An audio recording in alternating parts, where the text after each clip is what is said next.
In last class we studied what is class and what is object and how to define the class and how to declare the class, right? So, and we studied what are the different ways to represent the class definition, right? So in this class, in last class we studied object, right? So object is an instance of class, okay? So I told in the last class what is object. So object is a real world entity, right? So which has a similar characteristics and behavior, right? So characteristics represents the data members. We know what is data members, right? So data members are the variables which are associated with the class. So these behaviors represents the member function, right? So this behavior represents the member function. So what is member function? So member function is a set of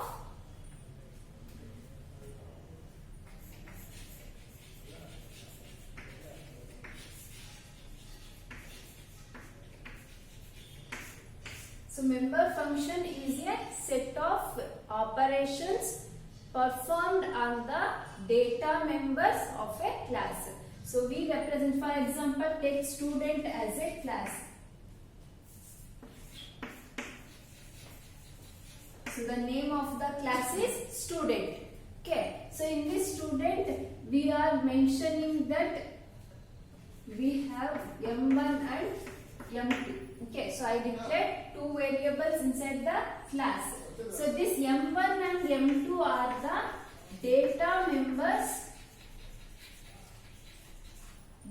members of the class student, right? So what is this member function? Means it is a set of operations to be performed. So if I give sum equals M1 plus M2. So this is the set of operations to be performed on the data members. See, M1 and M2 are the data members.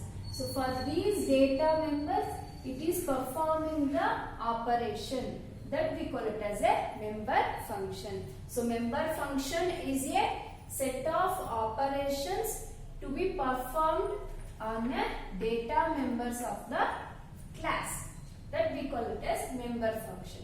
So this member function means we are defining the function. So we can define the function in two different ways. Okay.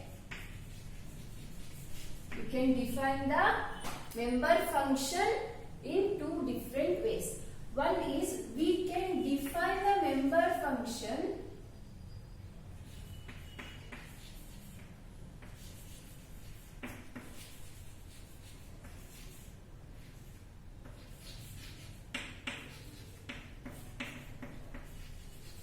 inside the class definition, and we can define the member function outside the class definition.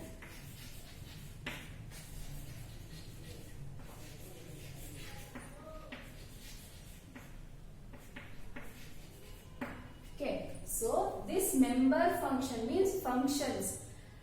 Member functions can be defined within the class or outside the class. So these are the two ways to define the member function in the class and then outside the class. Okay, so to define the member function we have two ways. One is inside the class definition, another one is outside the class definition.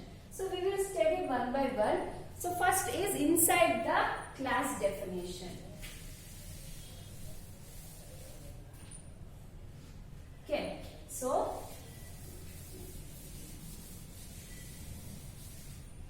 the name says inside the class definition. So if we want to define the member function inside the class, we are replacing the function declaration as a function definition. Means, see,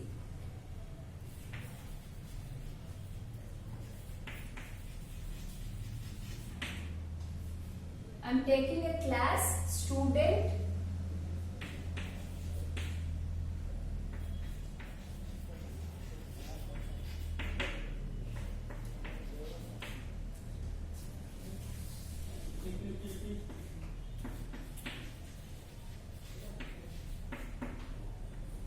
I'm declaring the data members.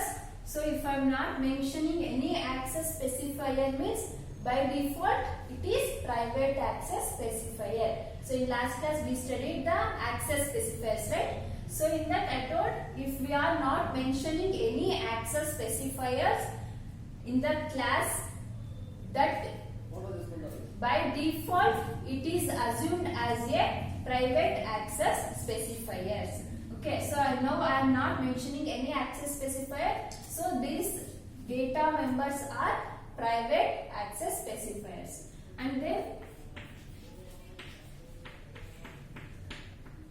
so I am using the public access specifier to declare the member functions.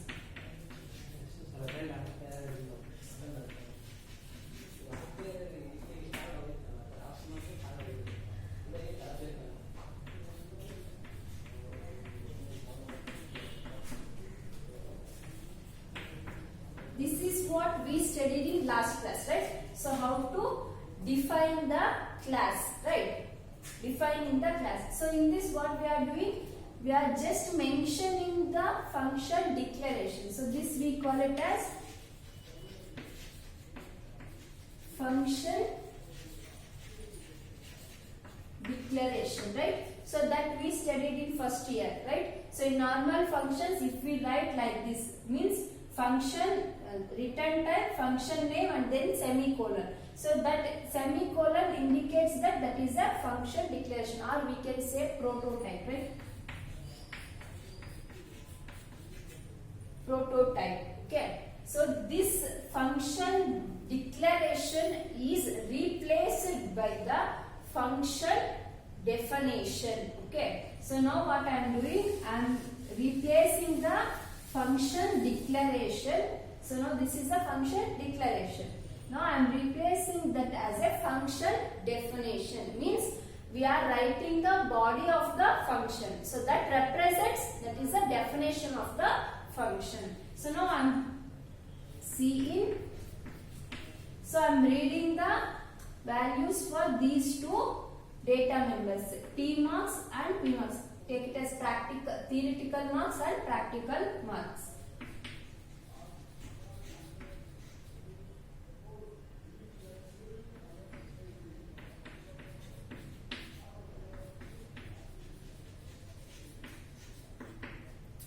Then close the function. Okay. So now this is the definition of the function. So this definition of the function is written within the definition of the class, right? So this is the definition of the class. This indicates that end of the definition. So I have to write one more definition within the class itself. So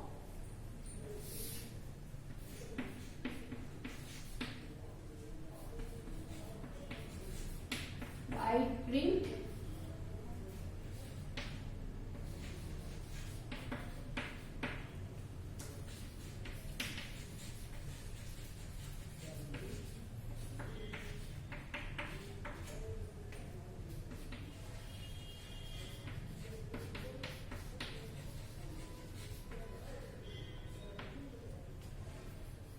So this is another function which is written inside the class definition, and I am closing the class definition. We know that this semicolon indicates it is an end of the class definition. So like this we are writing the function, member function within the class.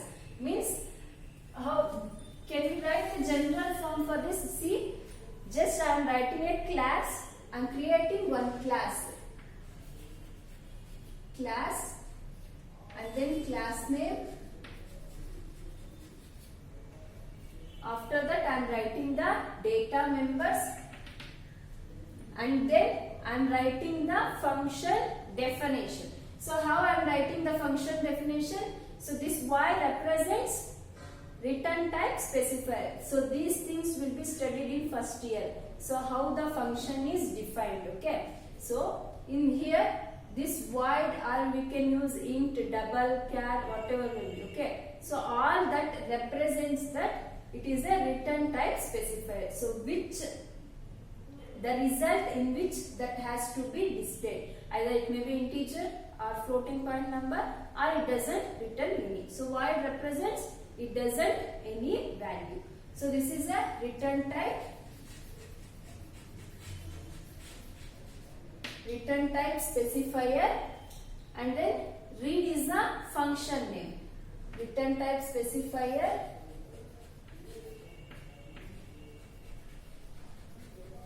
function name, and then arguments. You can pass n number of arguments.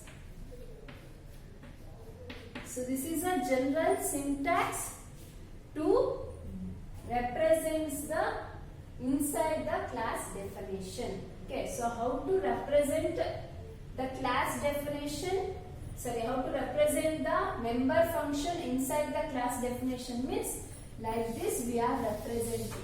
Okay, so this is a general form. Just we are creating a class name, and then we are providing some data members to perform some operation, right? So after that we are writing the function definition. So this is a function definition. This is one function definition and this is another function definition. So how to write function definition means, so we are writing a return type specifier, then name of the function, and then arguments. Okay, and then this indicates the body of the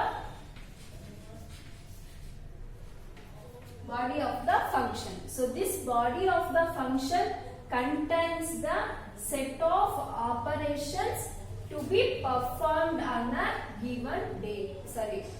Performed on your data members of the class. See here. So just here I am taking the data member of the class student. So what it performs? It is reading the value, right? So these two. Here it is performing some operation, means some addition. So it is performing the addition operation on what? On the data members of the class student. Okay. So this is how we are defining the member function inside the class definition. Okay. So next we will go for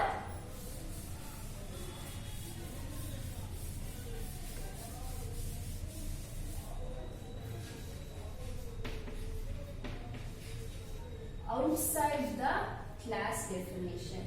So how to define the member function outside the class. So to define the member function outside the class, we need to remember two things. Okay, one is, first we have to declare the member function within the class. Okay, so within the class we have to declare that member function. Okay, so which member function we are defining the outside the class, that has to be declared within the class. Means, so in general we are using class and then class name, then data members, and then you are writing public void read, right? You are writing like this, void read. So you have to write this first before defining the function definition outside the class definition. Okay. So if you are defining the member function outside the class definition, you have to declare the member function inside the class definition. Okay, so this has to be written before defining that outside the class. So that is first thing. Then second thing is, to define outside the class, we are using a special operator called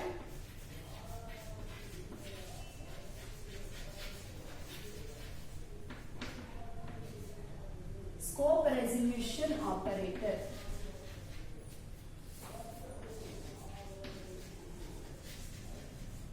What is this scope resolution operator? Means the symbol for scope resolution operator is 4. Okay, so this is a scope resolution operator. Okay, so very important, they will ask in examinations what is the significance of the scope resolution operator. So why we are using scope resolution operator? So the significance of scope resolution operator is to define the member function outside the class definition. Okay, so that is scope resolution operator.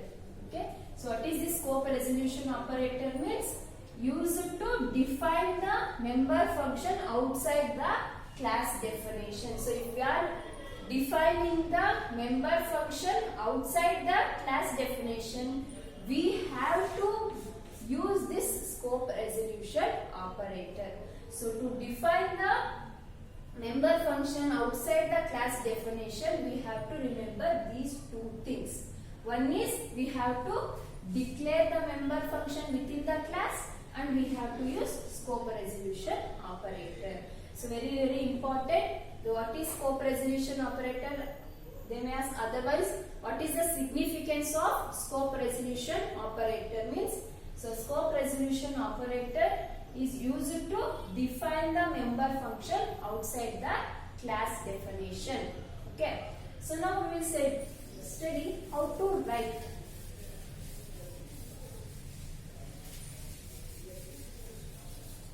So if we are declaring inside the class definition, we are just writing the function like this, right? So if we want to declare outside the class definition, so we have to write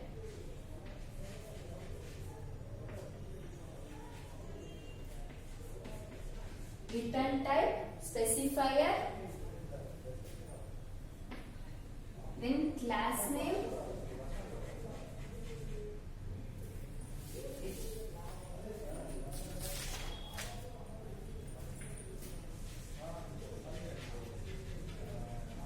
then scope resolution operator, then function name, I write f name that represents function name, and then n number of arguments. You can write n number of arguments inside the parenthesis, and then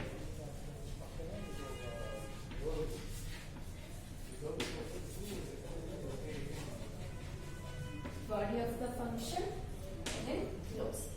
So this is a general syntax for defining the member function outside the class definition. Okay, so means return type specifier and class name, then we have to use scope resolution operator, then the function name and then arguments. Okay, so now we'll see how exactly we are writing this function definition outside the class. So in general, first we are defining the class. So I am defining the class as a CS marks. The name of the class is CS marks. Then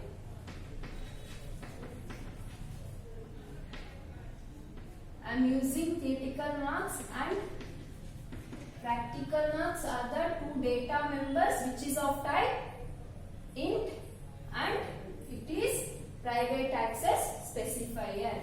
Then public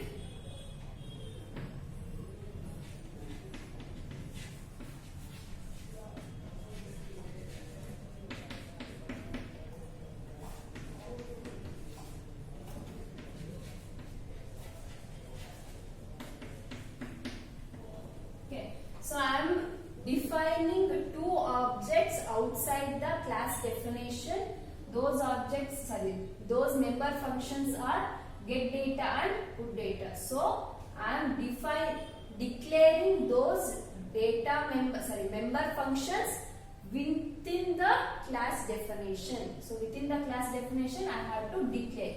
So these two are declaration of a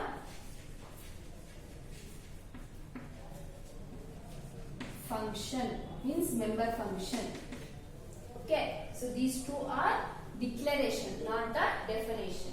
Then I am closing the class. So outside the class, now I am defining the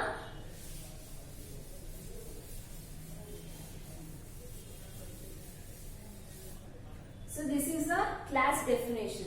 So this semicolon represents end of the class definition. So after that I am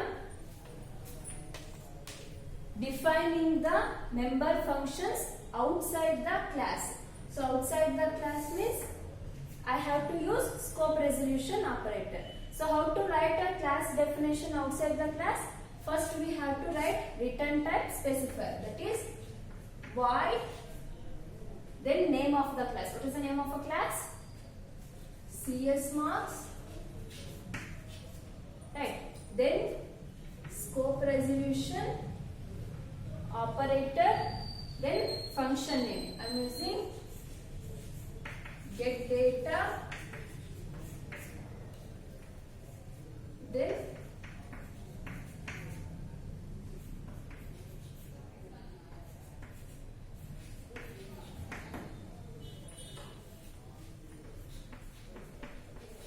the same way I am writing the class member function definition outside the class for put data.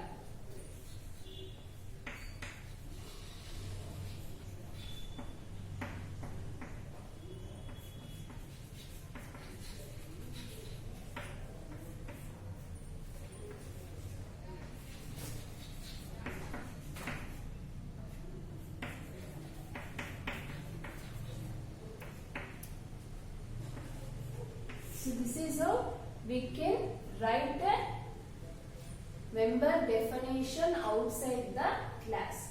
Okay. So now this represents it is defined outside the class definition. So this is scope resolution operator defines that it is written outside the class definition. So we have to know some of the characteristics of a member function. Okay. So one is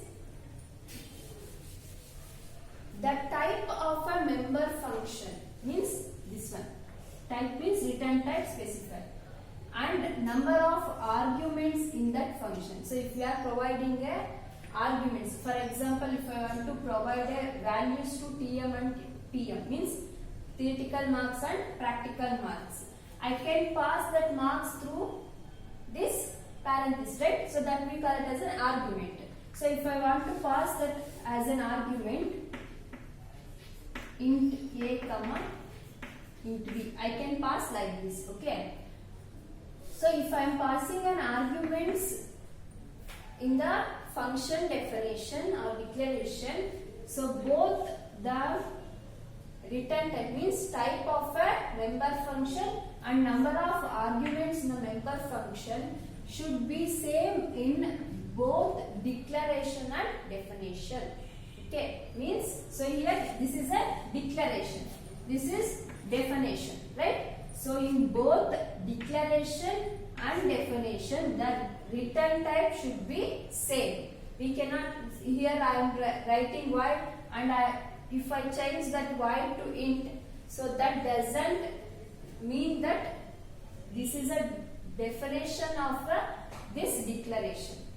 Okay, so if we change that return type specifier, it will treat it as that is another function. So we studied that is in function overloading. Okay. So in this, the characteristics, first character is type and number of arguments should be same in both declaration and definition. So that is the first characteristics. Type and number of arguments should be same in both declaration and definition. Okay. So next second characteristic is the usage of scope resolution operator. Means we are using this. So this we known as scope resolution operator. So this represents or identifies the function, member function which is belonging to a particular class. See, so if we are using this represents this function is belongs to the class S marks, right? So this is identifies the member function which is belongs to which particular class. So that is second characteristic. Okay. So next third characteristic is, so if we are declaring different classes, means if we have several classes, okay, so with the same member function, means here I am only using only one class. So if we have derived class or if we have another class, in these classes the name of the function should be same. So if it is same, the scope resolution operator will help to resolve this complex. Okay, so means if I am using three classes, okay, so in all these three classes I have the function name get data. Okay, so in all three classes I have get data and get data function. So this scope resolution operator resolves this complex. So if I have all these three, how can I judge or how can I identify whether this function is belongs to first class or second class or third class? Right? How can I know this function is belongs to this class only? So that conflict will be resolved by the scope resolution operator. Okay. So that is a third characteristic. Fourth one is, so if we are representing the member function as a private access specifier, we can access the data members of the class. Means, so if I am writing private as a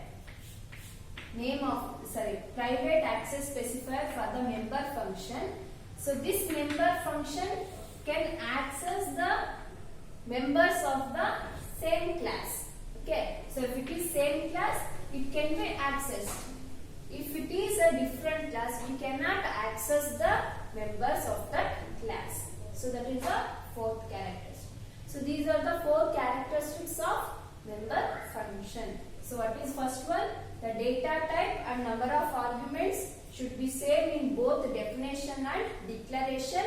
And second one is scope resolution operator identifies the member function which belongs to a particular class. And third one is, if several classes are defined with the same function name, so this scope resolution operator ambiguous this solution, resolve this solution.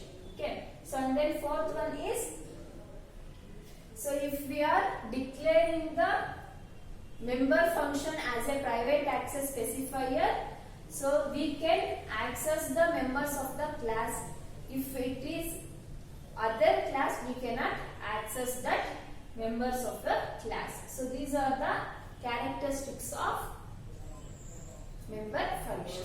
So this is a fragment of code, not a program, right? So we will see one program how to define the function within the class and outside the class definition.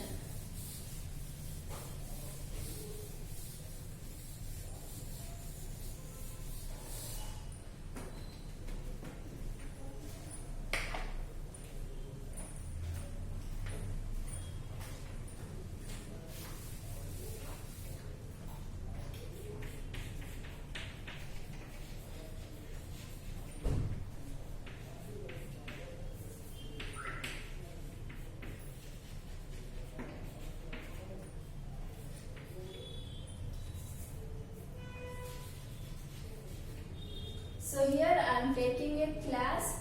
The class name is CS Marks.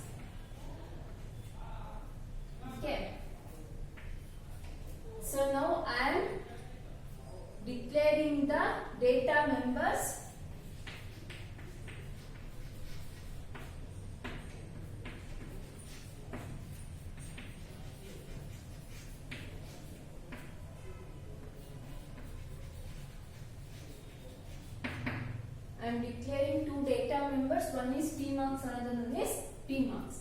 Then public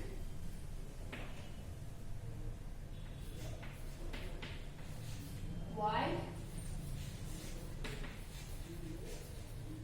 get data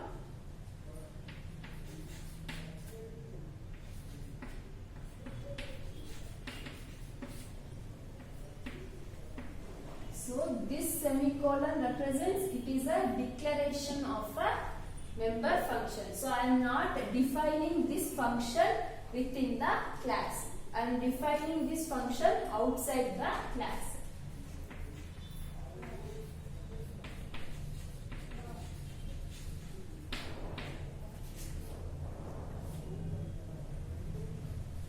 Okay. So now this represents I am defining this put data function within the class definition. Okay.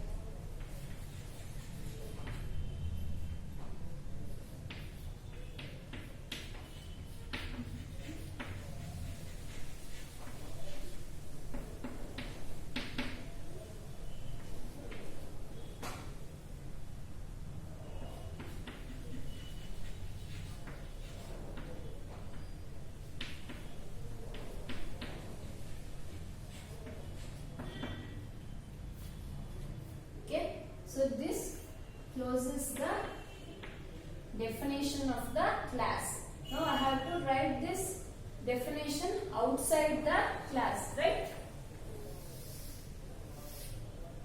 So now I am writing the definition of the function get data outside the class definition. So now void. So how to write a definition of the class outside the class definition? Function. So void means return type, but then I have to write class name. So what is the class?